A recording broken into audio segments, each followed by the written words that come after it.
اچھا اب آپ اس کو دیکھیے، اسم ذات یا اسم اللہ جو ہے وہی اسم اعظم ہے نا.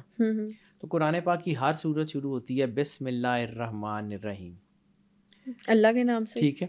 قرآن پاک کی 114 صورتیں ہیں، تو سورت توبہ کے علاوہ باقی ساری صورتیں جو ہیں وہ 100 جو ہے وہ یعنی بسم اللہ الرحمن الرحیم سے شروع ہو رہی ہیں. اور ایسے بسم ہی اللہ ہوتا ہے. الرحمن الرحیم سورہ ابراہیم میں 2 مرتبہ ہے، شروع میں بھی ہے اور جہاں درمیان میں وہ آیت ہے وہ بھی ہے بسم اللہ الرحمن الرحیم. اچھا آپ بسم اللہ الرحمن الرحیم کو سمجھتی کیا ہے؟ کیا آپ کا خیال ہے کہ بسم اللہ الرحمن الرحیم ایسے ہی جو اتنی بار اللہ ریپیٹ کرا، یعنی قرآن پاک میں سب سے زیادہ ریپیٹڈ مرتبہ جو چیز آئی ہے وہ بسم اللہ الرحمن الرحیم ہے. 114 صورتیں ہیں تو 114 مرتبہ ہی آئی ہے. یعنی سورہ توبہ کے شروع میں اگر بسم اللہ الرحمن الرحیم نہیں ہے تو سورہ ابراہیم میں 2 مرتبہ ہے. یہ بسم اللہ الرحمن الرحیم کا راز کیا ہے؟ بسم اللہ الرحمن الرحیم میں اسم اعظم چھپا ہوا ہے. ایسے ہی تھا کہ موسیٰ علیہ السلام کے عصا کے اوپر بسم اللہ الرحمن الرحیم لکھی ہوئی تھی. ایسے ہی تھا کہ جو ہے وہ حضرت سلیمان علیہ السلام کی انگوٹھی کے اوپر بسم اللہ الرحمن الرحیم لکھی ہوئی تھی. ایسے ہی تھا کہ جو ہے وہ حضرت نوح علیہ السلام کی کشتی کے اوپر بسم اللہ الرحمن الرحیم. ایسے ہی تھا کہ حضرت سلیمان علیہ السلام جب کسی کو خط لکھتے تھے انہ من سلیمان بسم اللہ الرحمن الرحیم سے شروع کرتے تھے. یہ بسم اللہ الرحمن الرحیم ایسے ہی ہے. الرحمن الرحیم جو ہے نہیں، بسم اللہ جب ہم پڑھتے ہیں تو ہمارا تو یہ بلیف ہے نا کہ ایک تو زبان پاک ہو جاتی ہے، دوسرے برکت ہوتی ہے اللہ کے نام. ٹھیک ہے بیٹا، تو کیوں ہوتی ہے؟ اس کا کہیں اسم اعظم سے تعلق ہے جو جسم اعظم کا راستہ بناتی. بسم اللہ الرحمن الرحیم آپ اس کو سمجھ ہی نہیں سکتے، اس کے اندر کتنے کائنات کے راز ہیں. الرحمن الرحیم جو ہے وہ بہت بڑا کائنات کا راز ہے، بہت بڑا راز ہے. اب ساروں کے اوپر بات تو نہیں ہو سکتی، لیکن چلیں آپ کو ایک ایسے ہی، کیونکہ میں عدد کو پڑھنے کا آدمی ہوں، نمبروں کو پڑھنے کا آدمی ہوں. بسم اللہ الرحمن الرحیم کے حرف جو ہیں وہ اکٹھے کریں، بسم اللہ الرحمن الرحیم تو 19 حرف بنتے ہیں. صحیح، ٹھیک ہے. بسم اللہ الرحمن الرحیم 19 بنتے ہیں. اور طاقت اسم اعظم کی کہاں ہوتی ہے؟ جہاں پہ سرور انبیاء صلی اللہ علیہ وآلہ وسلم کی اطاعت اور اللہ کی جو ہے وہ جو ہے اس کا کلمہ کی، اس کی جو ہے نا وہ اس سے محبت، اس کے ساتھ تعلق کا جو ہے ذکر ہو. جہاں اللہ اور رسول کا مرجر ہوگا وہاں اسم اعظم ہوگا. بسم اللہ الرحمن الرحیم کے اعداد ہیں حروف ہیں 19. گنتی 1 سے شروع ہو کے 9 پہ ختم ہو جاتی ہے. یعنی پوری کائنات کی 1 سے لے کے 9 تک کوئی چیز بھی ہے اس کا ذکر بسم اللہ الرحمن الرحیم. اب اس کو ایک اور اینگل سے آپ کو بتاتا ہوں، اس کو سمجھیے گا. انٹرسٹنگ. ٹھیک ہے. اللہ کے عدد کتنے؟ الف لام لام ہے. ٹھیک ہے. سرکار ختمی مرتبہ سرور انبیاء صلی اللہ علیہ وسلم کے اعداد میم ہے میم دال. سرکار بی بی پاک سیدہ سلام اللہ علیہ کے اعداد جو ہیں فے الف توئیں میم ہے. ٹھیک ہے. پھر عین لام یہ ہے سین نون. مولا امام حسن علیہ السلام کے، مولا امام حسین علیہ السلام کے ہے سین یہ نون. مکس کریں حروف ان کے بھی 19. یہ پنجتن پاک کے نام کے حروف 19، بسم اللہ الرحمن الرحیم کے حروف 19. اور 1 سے 9 جو ہے وہ 1 سے 9 پوری کائنات کی ہیپننگز ہیں. پوری کائنات کی کوئی ہیپننگز 1 سے 9 کے بعد جا ہی نہیں سکتی. گنتی 1 سے 9 میں بند ہے. علم الآدم اسماء کلھا کا راز ایسے ہی ہے. وہ 5 نام ایسے ہی ہیں جو عرش کی شاخ کے اوپر لکھے ہوئے تھے بسم اللہ الرحمن الرحیم. حضرت نوح علیہ السلام کی کشتی کا کتبہ، وہ میں نے شاید آپ کو ایک تصویر بھی بھیجی تھی. بالکل بالکل. ٹھیک ہے. وہ ہم نے کیا اس پہ وہ 5 نام لکھے ہوئے ہیں اور اوپر جو لائن لکھی ہوئی ہے وہ ہیبریو زبان میں وہ بالکل وہی لکھا ہوا ہے بسم اللہ الرحمن الرحیم. اوکے. اس کا ہیبریو زبان میں، یعنی عربی میں نہیں لکھا ہوا، ہیبریو میں لکھا ہوا ہے کہ نام اس اللہ کے کہ جو مہربان بھی ہے اور رحمان بھی ہے اور رحیم بھی ہے. نیچے 5 نام ہے اور پھر نیچے ایک دعائیہ جملہ ہے. یہ حضرت نوح علیہ السلام کی کشتی کی جو آج تصویریں اتاری گئی ہیں کوئی جودو پہ جو کشتی ملی ہے اس کی جو سائنٹیفک ہم اس کی کاربن ایجنگ کر رہے ہیں، یورینیم ایجنگ کر رہے ہیں، اس میں جو تختی ملی ہے، یعنی پوری کشتی ایک اور لکڑی کی ہے، یہ کسی اور لکڑی کا ہے. اور جس علاقے میں آپ یہ دیکھیں اس کی خاصیت، آبنوس کی لکڑی جو ہے وہ تو اس علاقے میں ہوتی نہیں ہے جہاں پہ حضرت نوح علیہ السلام آباد تھے. بظاہر تو وہاں آبنوس کے درخت بھی نہیں تھے، وہاں سندل کے درخت نہیں تھے، وہاں سندل کے درخت نہیں تھے. وہ لکڑی آبنوس کی تختیوں کی بنی ہوئی ہے اور اس کے اوپر جو حاشیہ لگایا گیا وہ سندل کی لکڑی کا. حضرت نوح علیہ السلام ایسے ہی ہے، کوئی تو راز ٹھیک ہے. یہ بسم اللہ الرحمن الرحیم میں کائنات کا اسم اعظم کا بہت بڑا راز ہے. یا حیو یا قیوم میں بہت بڑا اسم اعظم کا راز ہے. اللہ الصمد میں، ذل جلالہ والاکرام میں، العلی العظیم میں، علی حق میں، یہ سارا کائنات کے اسم اعظم کا راز ہے. لیکن یہ سارے راستے یہ سارے راستے ہیں. منزل وہ ہے جب آپ اس سے اپنے وجود کو قائم کریں گے، اللہ کی تجلی آپ کے پاس آئے گی، پھر جو زبان سے نکل جائے گا وہ ہو جائے گا. سخی سلطان بہو نے یہی تو کہا تھا، زبان میری یہ کن برابر چمیٹے لا قلم دے ہو. جو ہم کہہ دیتے ہیں وہ ہو جاتا ہے. کیوں؟ وہ گھر سے لاتے ہیں. وہ فقیر کے پاس اپنا تو ہوتا ہی کچھ نہیں ہے، وہ تو ہوتا ہی اللہ کا ہے. وہ اللہ کے نور سے مزین ہوتا ہے. جب اللہ کے نور سے مزین ہوتا ہے، اس کی زبان سے جو نکلتا ہے وہ ہو جاتا ہے. اس نے اپنے گھر سے کرنا ہوتا ہے. لوگوں کو سمجھ نہیں آتی تو یہ کہتے ہیں کہ وہ جی بابے ایسے. بابے مطلب وہ نور سے مزین ہوتے ہیں بیٹا، وہ باہر سے نہیں ہوتے.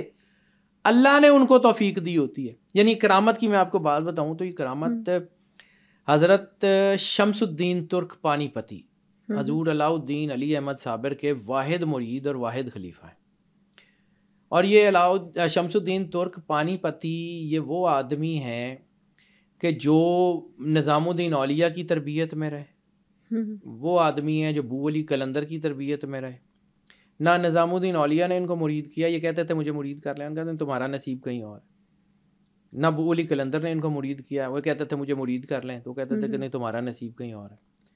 تو ایک دن حضرت علاء الدین علی احمد صابر گزر رہے تھے، تو حضرت جو ہے وہ شمس الدین ترک پانی پتی اس وقت جوان تھے، لڑکے تھے. تو آپ نے ان کو دیکھا تو اسے کہا میاں تم گھوڑا سوار بہت اچھے لگتے ہو، ذرا ہمیں گھوڑے کے کرتب تو دکھاؤ. تو بس وہ ایک تعلق تھا جو جڑ گیا، اور پھر واحد ساری زندگی جو دوستی یا تعلق رہا. اس کے بعد پھر علاء الدین علی احمد صابر نے ان کو اپنے پاس نہیں رکھا. انہوں نے کہا جاؤ بھیا تم سوار ہو، تم جو ہے وہ شاہ سوار ہو، تم جنگ میں لڑو. تو غیاث الدین بلبن کی فوج میں یہ ایک سپاہی کے طور پہ بھرتی ہو گئے. اوکے. کرامت. اور ان کو ایک اور چیز، جب شمس الدین ترک پانی پتی کو علاء الدین علی احمد صابر نے کہا نا، تو فرمایا تھا کہ سنو، جس دن تم سے کوئی کرامت ظاہر ہوئی تو سمجھنا کہ میں دنیا میں نہیں ہوں. تو ان سے کیا کرامت ظاہر ہوئی تھی؟ وہی بتانے جا رہا ہوں کہ کرامت شوق نہیں ہوتا فقیر کو، میں یہ کر دوں وہ کر دوں. جس کو شوق ہوتا ہے وہ ہوتا ہی نہیں ہے. جو یہ دکھانے کی کوشش کرتا ہے کہ میں انج کر دیں گا، میں کہہ دیتا تو ہو جائے گا، بکواس کر رہے ہوتے ہیں. میں ذرا سخت جملے بول جاتا ہوں کہ اللہ کی جو نور ہے نا، وہ یہ ایسے جمپے مار کے باہر نہیں آتا. صحیح. وہ کہیں کسی اور لیول کے اوپر ہوتا ہے. شمس الدین ترک پانی پتی جو ہے وہ بادشاہ کی فوج میں تھے، اور بادشاہ ایک مہم پہ تھا. کہا جاتا ہے کہ یا تو وہ دیو جو ہے، یا یہ جو دیوناگری کا قلعہ تھا، یا یہ جو تھا جب نام بھول گیا، یا چتوڑ کا قلعہ تھا. بہرحال کوئی بڑا قلعہ تھا جو فتح ہی نہیں ہو رہا تھا. صحیح. تو وہ یہاں سے دعا کی غرض سے بغداد گیا، عراق گیا، مولا حسین علیہ الصلوۃ والسلام کے روضے پہ گیا، وہاں سے نجف سے ہوتا ہوا.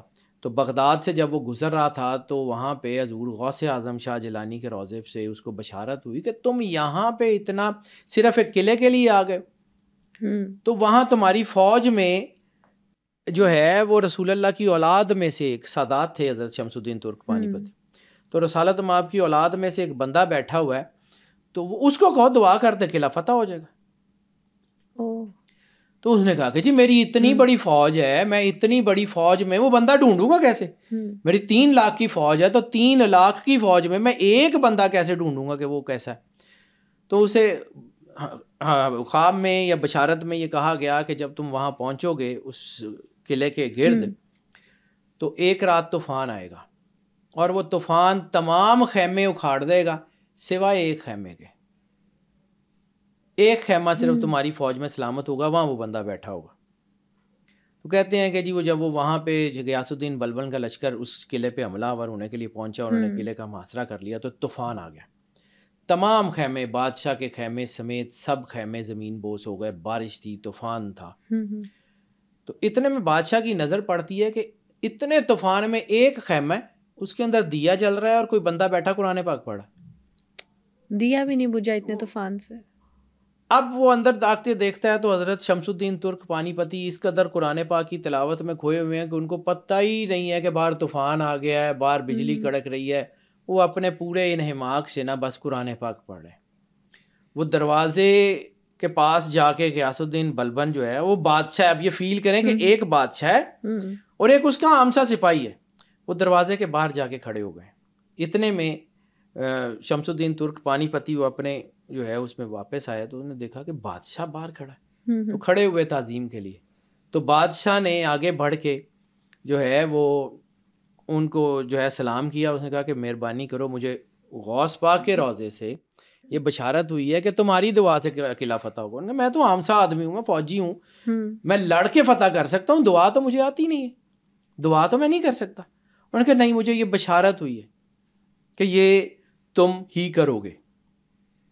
تو حضرت شمس الدین ترک پانی پتی نے کہا کہ ٹھیک ہے, یہ اللہ کا راز تھا, میں تو آج تک نہ کبھی کرامت دکھانے کے حق میں ہوں اور نہ مجھے یہ ہے, میں تو نہیں کر سکتا. ہاں ایک کام ہے, آج کے بعد میں آپ کی فوج میں نہیں لڑوں گا, میں فوج سے ریٹائرمنٹ لیتا ہوں, میری جتنی تنخواہ بنتی ہے مجھے دے دیں, میں ریویل ہو چکا ہے, دعا کر کے تو میں یہاں سے نکل جاؤں گا.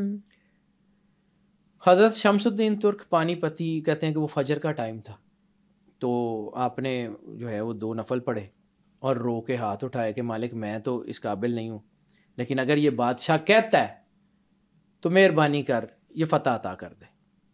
شمس الدین ترک پانی پتی یہ دعا ختم کی. اس کے بعد فجر کے بعد دن چڑھتا تھا تو جنگ ہوتی تھی. چند گھنٹوں کی جنگ میں, یعنی شمس الدین ترک پانی پتی وہاں سے نکل گئے تو وہ کچھ ایک منزل دور پہنچے تو چند گھنٹوں کی جنگ کے بعد آواز آئی کہ وہ قلعہ فتح ہو گیا. وہاں پہ غیاث الدین بلبن کا پرچم لہرا رہا ہے.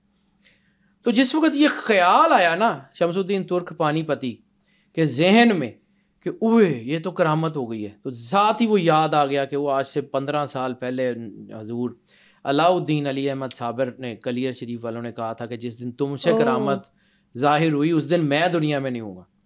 پریشان ہو گیا, مرشد سے محبت بڑی تھی, بغیر رکے کہیں جو ہے وہ رکے, وہ بہت تیزی سے دلی ادھر کلیر میں پہنچے. تو آگے حضرت نظام الدین اولیاء کا جنازہ پڑا ہوا تھا, انہوں نے کہا تھا کہ میرا جنازہ وہ ایک آگے پڑھائے گا, وہ شمس الدین ترک پانی پتی. تو بیٹا کرامت جو ہے وہ ایسی چیز نہیں ہوتی, کرامت ان کے پیروں سے لپٹی ہوتی ہے لیکن ان کو عطا, جیسے سرور انبیاء صلی اللہ علیہ وسلم نے فرمایا کہ جو ہے وہ اللہ اختیار اس کو دیتا ہے جو بے اختیار رہے. اللہ کی مشیت میں اپنی سوچوں سے جو ہے وہ چینج کرنے کی کوشش نہ کرے, اس لیے اللہ دیتا ہی نہیں. بالکل. یہ جتنے لوگ سوچ رہے ہوتے ہیں کہ جی ہمارے پاس اسم اعظم آ جائے گا تو اتنے پیسے آ جائیں گے, ہمارے پاس اسم اعظم آ جائے گا تو ہم اتنی چیزیں کر لیں گے, تو ایک چیز یاد رکھو, اسم اعظم اس کو ملتا ہے جو اپنوں کے لیے بھی اتنا ہی مہربان ہو جتنا اپنے دشمنوں کے لیے مہربان ہو.